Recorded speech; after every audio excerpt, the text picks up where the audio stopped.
yesin. Rabbi yesin. Vallahi Rabbi'den bekleyin. Rabbi dafirli ve valideyye ve mu'minine yâme yakul da anne ilahe ve şehadu anne Muhammeden Resulullah.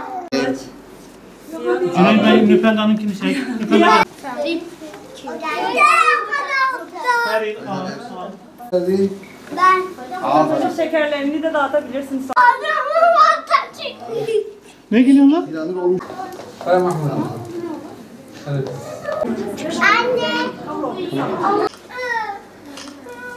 Nuh'un gemisi 4-6 yaş Kur'an kursunda görev almaktayım.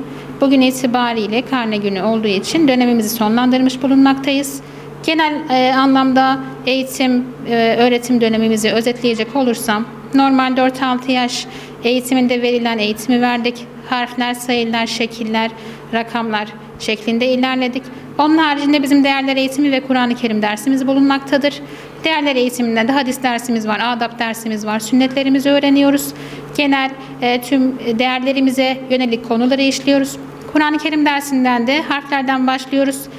Verimli geçtiği sürece harekelerden devam ediyoruz. Çocuk kısa bir süre içerisinde Kur'an-ı Kerim'e geçiş sağlamaktadır.